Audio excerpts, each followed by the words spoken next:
Welcome to Comics for the Apocalypse. We're meeting in an abandoned cafe at the edge of a future catastrophe. My name is Ivan Kokmerek, and periodically I prepare a guest for an adventure into a desolate apocalyptic landscape, and I provide them with a knapsack into which they can place 5 comics or graphic novels of their choice to accompany them through oblivion. Their very difficult job is to make those choices. My guest today is Walter Durajlija, owner and proprietor of Big B Comics Hamilton, Niagara, and also an Overstreet Advisor, and recently founder of the Ice Exchange, which I hope we'll get to talk about a bit later on. Now, Walt, let me remind you and the people listening about what the premise of the program is. We throw you into an apocalypse. We don't know how the apocalypse happened. It could be a meteor, it could be climate, it could be zombies, it could be anything.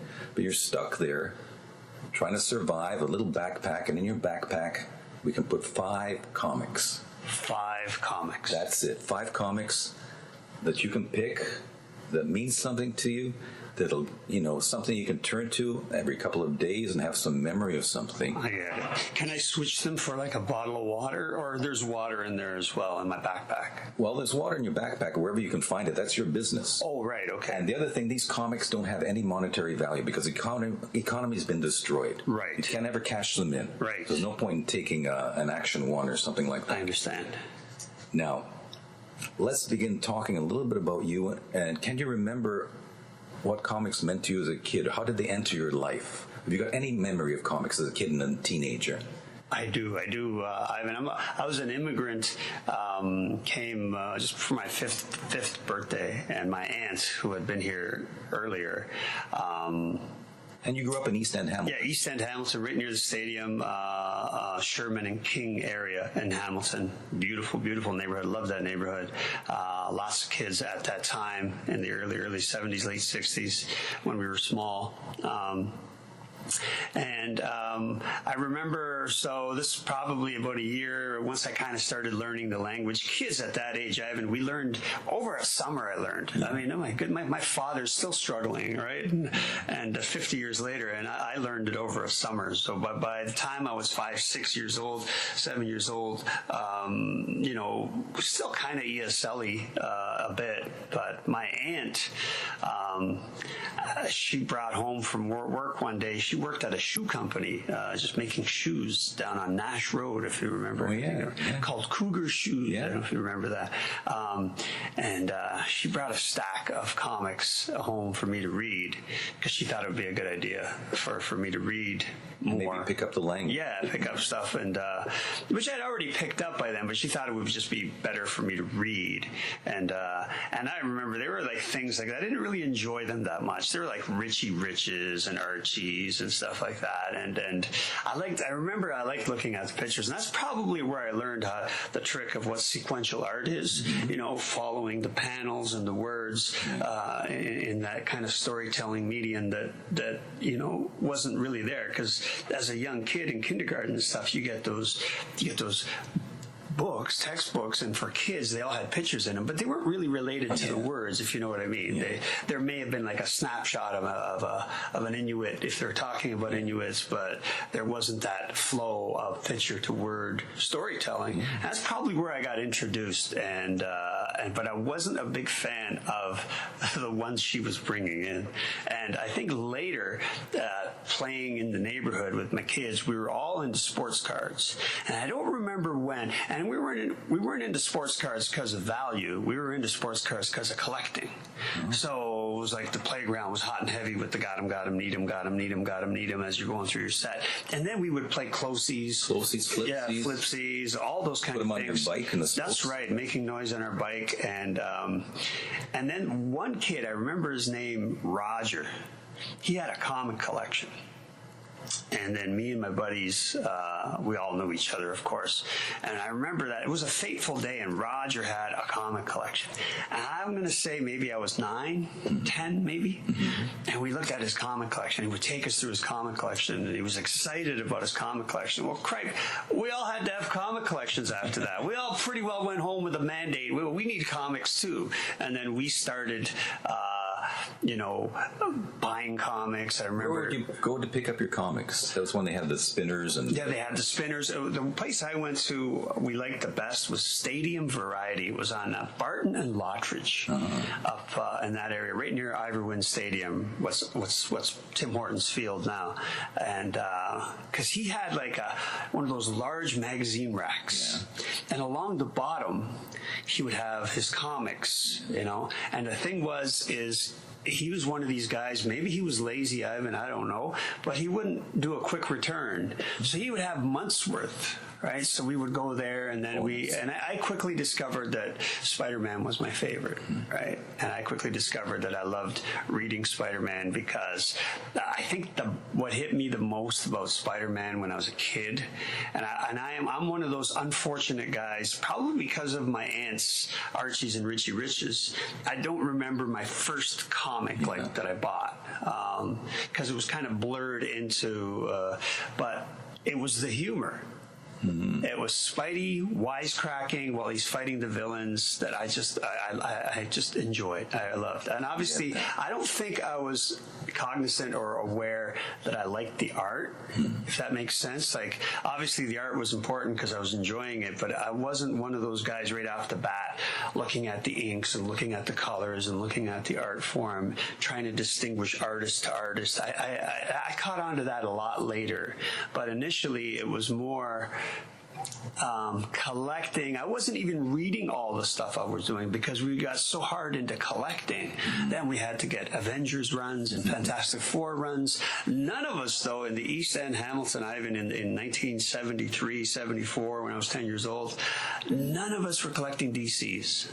We were all collecting Marvels. It was sort of the same way in the 60s. Now, so that's an interesting beginning you've got. Let's maybe get to your first selection. Which first comic that you would choose to take with you? Now, the funny thing with the first comic I would choose with me is talking about the old days and stuff. I remember going to my friend Andy's house, and Andy had an older brother named Dietmar. And Dietmar had a stack of comics. This might have been around when I was maybe 11.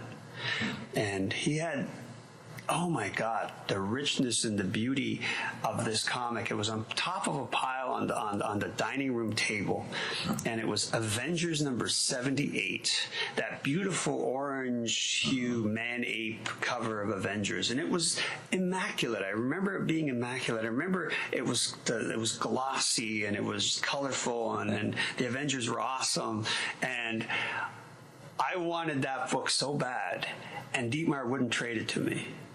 And it became like a mini little obsession. I got to get an Avengers 78 as nice as his Avengers because I really loved the visual cover of it.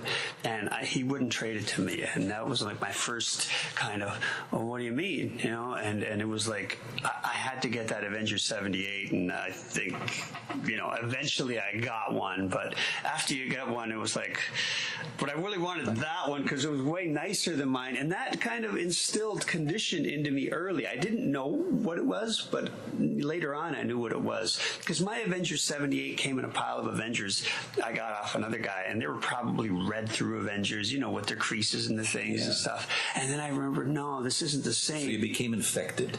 Yeah, it was like. But is that your first pick? Yeah, Avengers 78. Because it represented a lot to me. It represented the first time I was disappointed that I couldn't get something I wanted. Yeah. The rest of them were all random. You're a kid, you cash in a pop bottle or you cash in a milk jug and you go buy some comics. But you're buying what's there, right? You're buying what you like is there. This was the first time that a guy had a comic that I really, really wanted, and I couldn't get it. So when you see that, in the desolation of the apocalypse, you'll always remember that time. Oh my goodness, yeah! I'll always remember Andy's and Dietmar's dining room table, the stack of comics, the Avengers 78 being on top, me asking Dietmar, hey, can I have it, and not being able to get it. And then again, later on when I got an Avengers 78, I remembered explicit disappointment that it wasn't like Dietmar's Avengers 78. And I think that was my initial, really, when you think about it, my initial introduction to grade matters, in comics, like that I have now. You have this obsession with having the nice, you want everything to be nice, right? At that particular time, it's funny, when an auction comes on now online, I will always look at Avengers 78s, always. And, CGC 9.8, immaculate, gorgeous copies come up. I've never hit the trigger and, bought one for $400 or something like that, because I know I don't need one. But the ones around it, I'm not an Avengers collector, but I'll always look at to see. That's such a cool pick. So you got Avengers 78. Yeah. Now, kid, teenager, you become a young adult, you finish school. How did you get into dealing in comics and eventually into the business you got now? Oh, I was like most guys. We had, by the time I went to McMaster, that's the university I went to here in Hamilton, I had amassed, just through attrition, lots of comics. It's been already maybe about 7-8 years of collecting, and you have, I'm not tens of thousands. I was never like that, but I probably had a couple thousand comics. And I was an unorganized, still am an unorganized person, so I never really had them in great order, but I knew I liked stuff, and I knew other stuff kind of passed me by, came and went. And so I had another friend, and we decided, he was in the same boat going to university. We had no money, but we didn't want to sell our comics for money. We wanted to sell our comics so we could have money to buy other comics. So we decided to go to these new things that were just starting out a few years ago, these one-day comic shows in Toronto. This would have been about 84. So I would have been 20, right in university. Might have been 83. Harry Kramer's store still around? Harry Kramer's store was around till the 2000s. Oh. Right? He comes into the story really shortly, actually. So we go to this one-day show. I think tables were $60, and we split the cost. It was $30 each. And we sold some stuff at this one-day show in Toronto, and then we took the money and walked around the room and bought some stuff, right? And so we did that about 2 or 3 times that year, that summer maybe, or spring, summer. I forget exactly what it was. But we were already going to Harry Kramer's Now and Then Comics in Kitchener to look for stuff that we liked, right? That was the place to go. Oh, it was the only place. But what happened back then, and the fateful thing that happened back then is, and Harry Kramer was involved. Kitchener was like, Kitchener was like Brighton in England. London was the center of the universe. Everybody else was provincials. Toronto, for us, is the center of the universe, and everything outside is provincials. So the market in Toronto is a lot different than the market back then in Hamilton or in Kitchener. You had to make deals in Hamilton and Kitchener. You can get top dollar in Toronto. So I don't know how it happened exactly, but one fateful day came where we were in Kitchener, and we made the decision, hey, we got that show in 2 weeks. Let's buy some books off of Harry to sell in Toronto.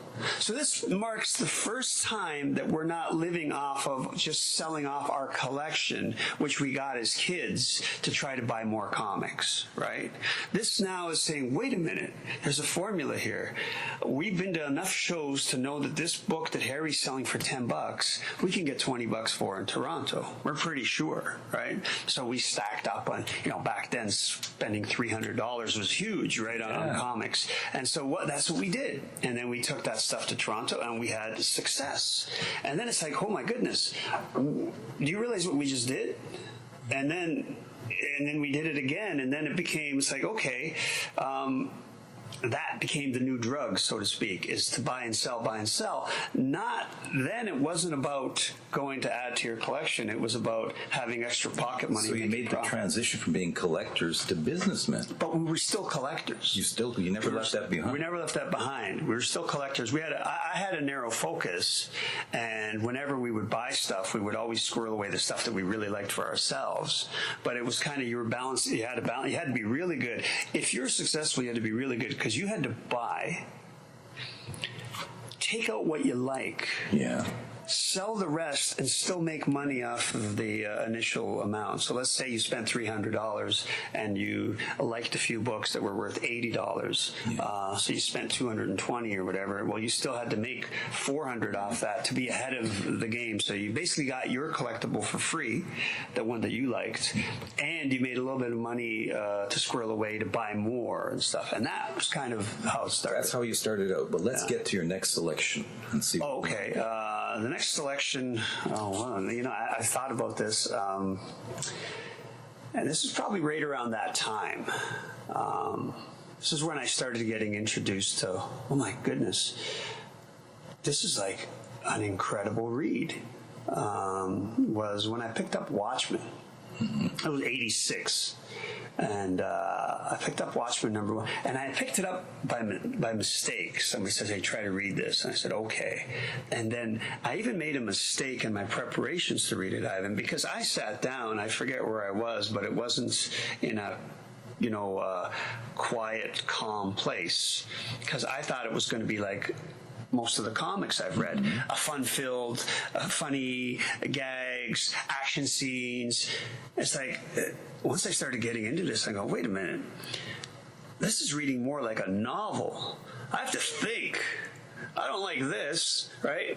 So it's like, and then there were sub-levels, there was sub plots, and there were multi-stories being told, all kind of pointing to the same messages, and it's like, my goodness, like I got to take this book more seriously. And I remember rereading it at home, relaxed in my room, where I could give it the attention that it deserved. That's the first time a comic ever did that to me.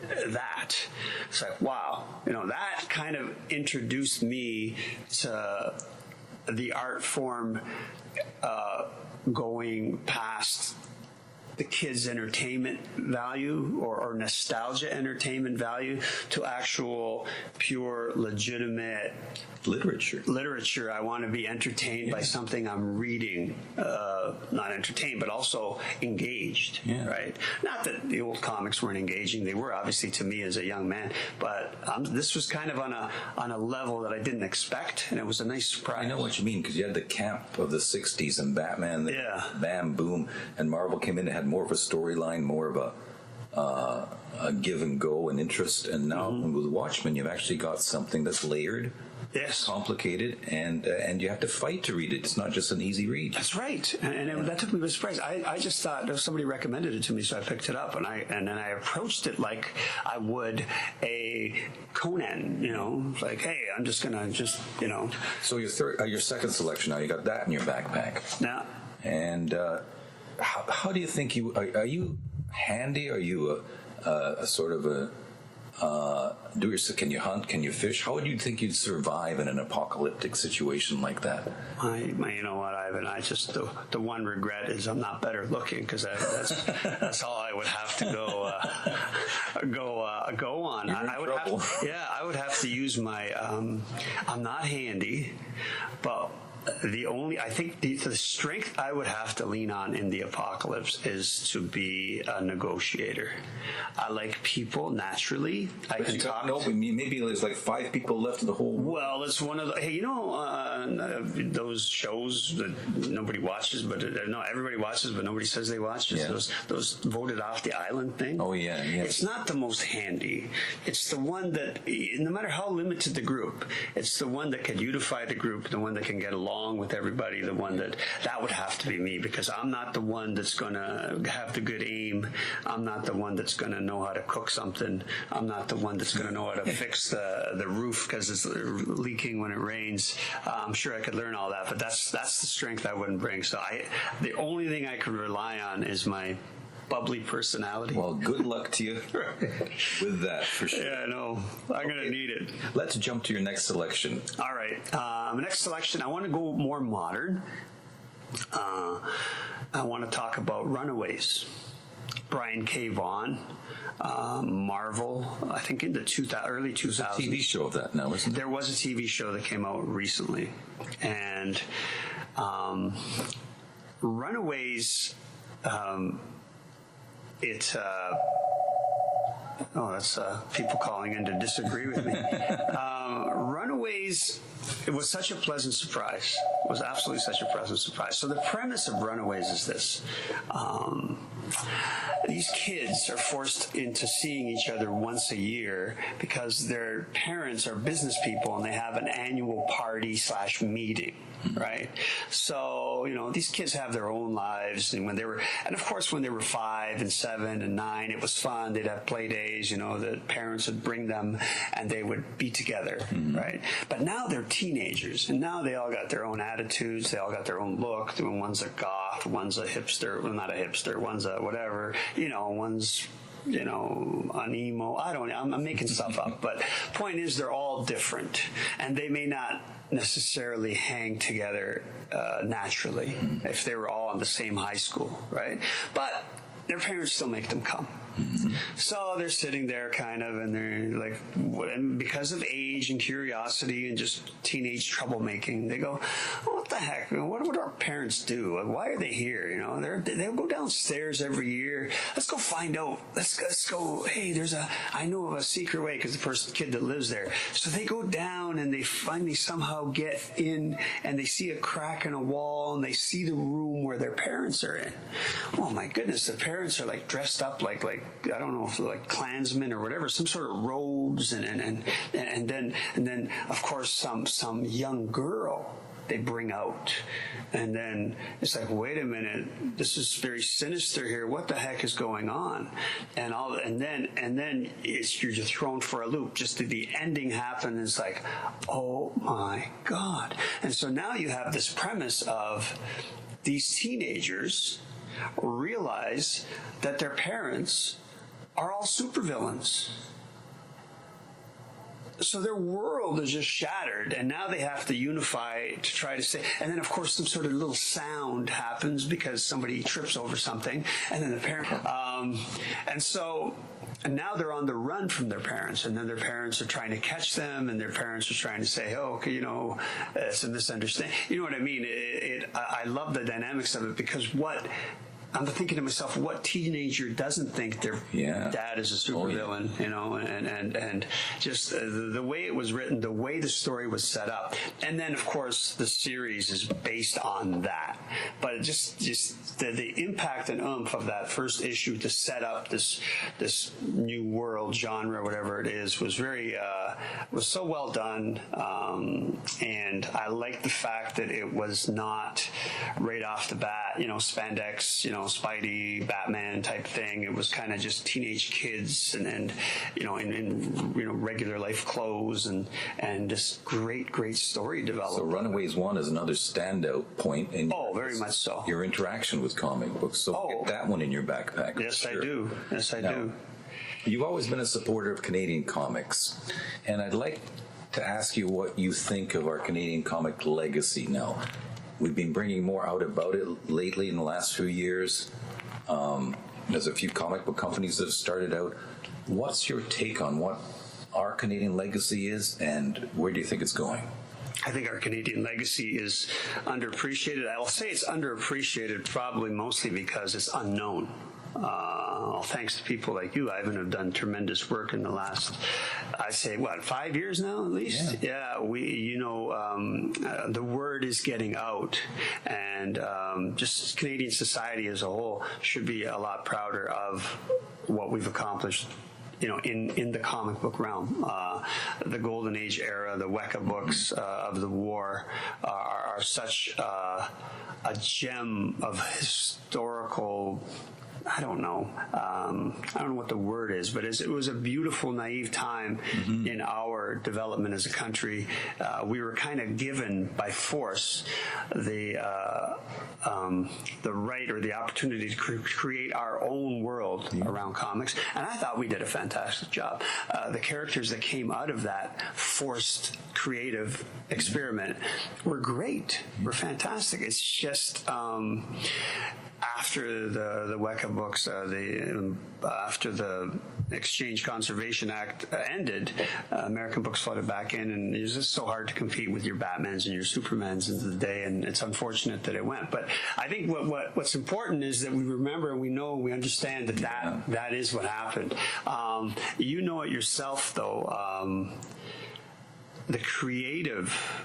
So what happens basically is this: we live in a media empire 10 times our size, and they take advantage of the economies of scale that they have and the common market that they have. And what happens is, in the last 30 years, let's say, the tremendous amount of Canadian talent, artists, writers, it's unbelievable how rich we are in that talent. I agree. To make a living and to make a successful living, it's like our comedians and our actors. Yeah. We go down there and we work on Batman. We go down there and we work on Flash. We go down there and we work on the American things. But it's Canadian creators that are doing that, and we're writing fantastic stories and we're drawing fantastic art. So our contribution to comics is huge. It's hidden in the fact that, in the modern era, we're working on traditional established American properties. But I mean, and that's why it's even more important to go back and remember that time when we did it ourselves, for ourselves. It was like a magical time, but again, it's one of those things where... well, I agree with you. Well, let's get on to your fourth selection, your fourth comic. Well, my fourth selection is... I'm going to go back to my childhood, and it's going to be Conan. Any specific issue? Yeah, I think... probably the Red Nails. You know what? I forget. Like, I love the Red Nails story so much. And when I read the Robert E. Howard books, when the comic adaptation of Red Nails was fantastic. You know what? It was over a couple issues, and I know you frown on that. And I just don't remember the exact issues, but I just remember the Red Nails adaptation of Conan. And Conan, for me, as a kid, was my escape. Wasn't Spidey. Spidey I liked to read. I loved reading Spidey because of the humor, and it was very entertaining, and he was just that archetype superhero and the colors and everything. But Conan was something different. Conan was all young kids. They have troubles and they have whatever, and for me, Conan was, you think about the Hibernian Age, you think about what Conan represents. Conan represents a guy with high moral values that is alone, offending in the world, kind of like the zombie apocalypse or whatever apocalypse we're living in. But he has a good moral compass, but he basically survives by fighting, boozing, and womanizing. Yeah. I go, well, that's a pretty good lifestyle as a young man. I go, that's what I want to be, right? Every college student's dream. Yeah, absolutely. It's just, it was my escape going into that time. The mythology, they obviously leaned on, obviously it was made up, but they leaned on ancient mythologies, whether it was Egyptian or whatever. But it was just my way of escaping into a world that I wanted to be in. I didn't want to be in Spider-Man's world. Yeah. I read Spider-Man and enjoyed it, but I wanted to be, as a young man, in Conan's world. I wanted to escape into that world. That was my world. The Hibernian Age, being a strong guy with a sword, going from adventure to adventure, no worries of writing exams or tests or mom and dad yelling at me or whatever the heck it was. That, to me, Conan, the Red Nails Conan story, so cool to know, is probably... I don't think people today realize how big the Conan title was at the beginning of the 70s. Right. It was huge. With Barry Smith Conan. Yes. And it was just it brought that whole fantasy world right on our laps, and people were lapping it all up at that time. It was just wonderful. It was pure escapism. It was really well done. The art was fantastic. When it went from Barry Smith, Gil Kane took it over. He does great kind of masculine, muscular men. I mean, he drew Spidey as well.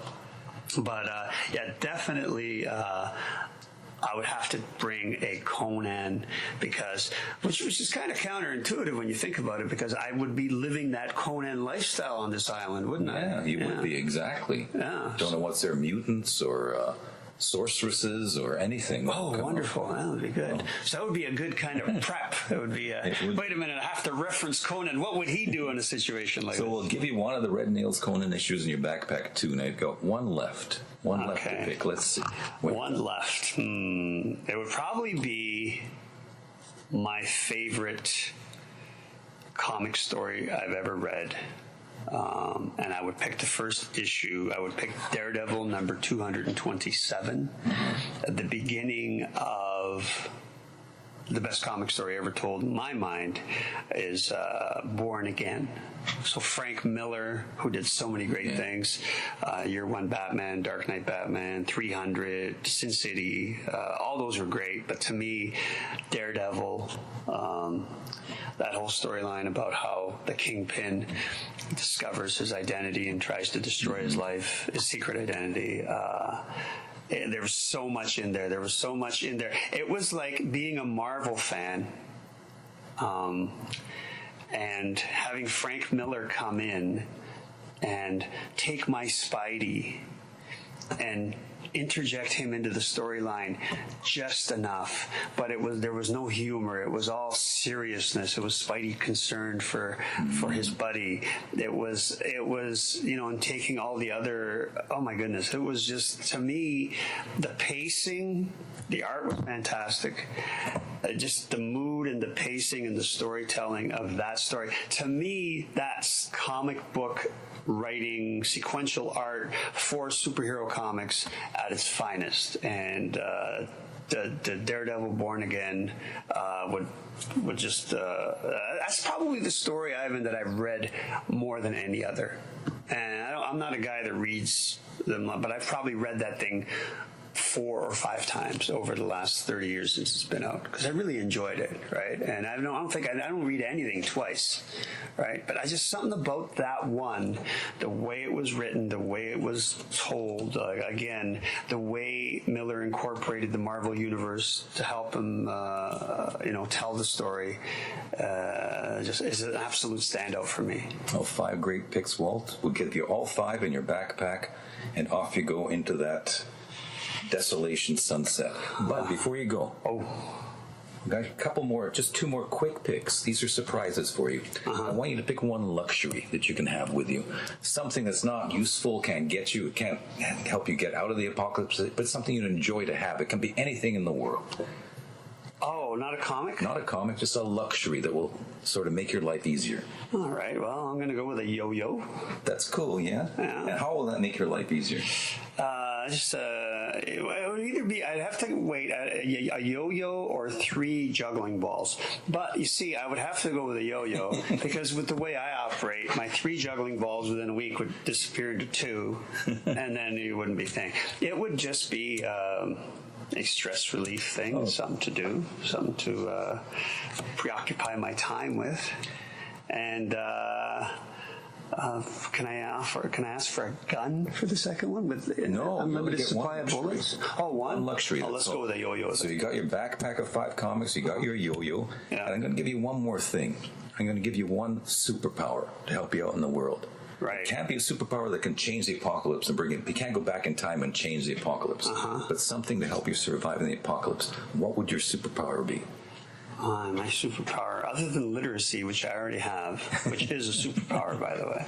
I don't know. Can I go with supreme intelligence? That's not really a superpower. No, it can be like the brain or somebody, or it could be that. We can give you Conan's sword if you want.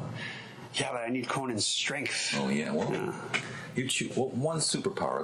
Okay, all right, one superpower. Let's see. I think I would. To survive, if I have to have a superpower, I would have to have like Conan's strength and agility and ability to fight, because I would need that. And I don't need to fly because I can't get away anyway, right? Yeah. I don't need to run fast. fast. I don't need to turn invisible. I just need to be able to deal with situations, and I think brute strength and high intelligence will get me through the day. Thanks, Walt. That's great. All right. Guest today has been Walter Durajlija. Thank you for coming and sharing your comics, and I wish you the best success as a Conan figure in the apocalypse. Awesome. Thank you, Ivan.